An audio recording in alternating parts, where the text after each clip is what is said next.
rather than being out there campaigning vigorously, he's hidden away in Mar-a-Lago, in a dark room, maybe hiding under his desk. Donald Trump is now the only elderly man in the race.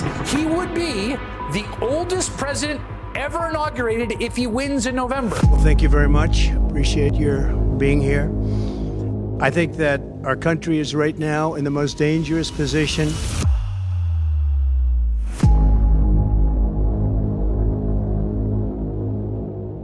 As a border czar, she's been the worst border czar in history.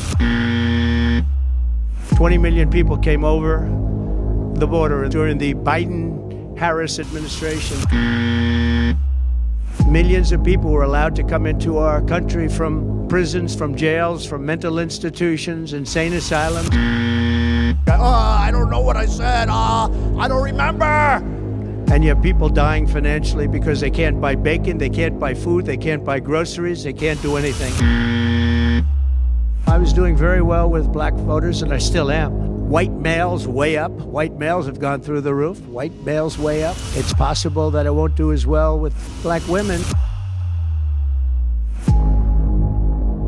I have 10 times, 20 times, 30 times the crowd size. I've spoken to the biggest crowds. Nobody's spoken to crowds bigger than me.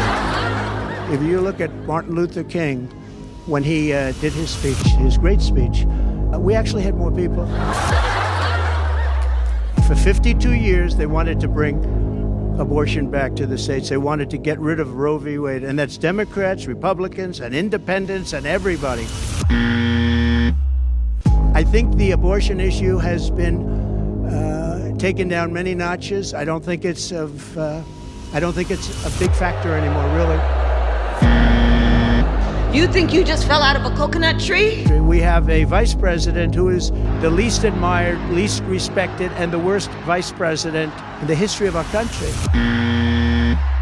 This is a sellout crowd here at Desert Diamond Arena, all anxiously waiting to hear from Vice President Harris and her running mate, Minnesota Governor Tim Walz.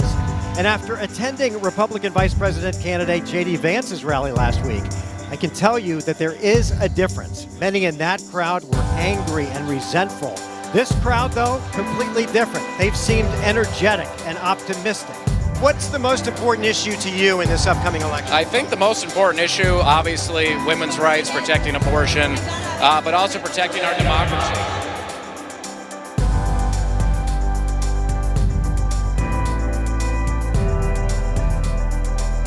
I think we need to party.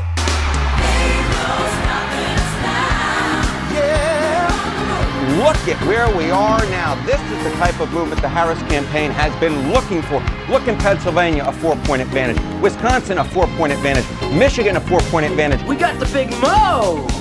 There have been so many things that have held us down, but now it looks like things are finally coming around, yeah. This campaign is about two very different visions for our nation. One focused on the future, the other focused on the past. Building up the middle class will be a defining goal of my presidency. Because we here all know, when our middle class is strong, America is strong. By many indicators, our economy is the strongest in the world.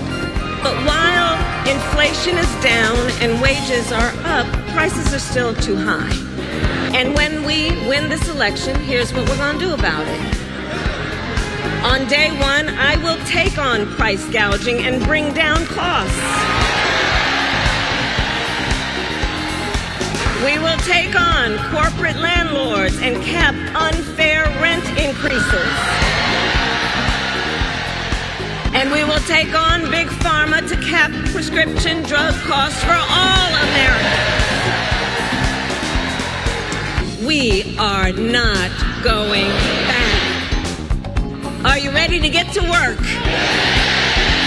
Do we believe in freedom? Do we believe in opportunity? Do we believe in the promise of America? And are we ready to fight for it?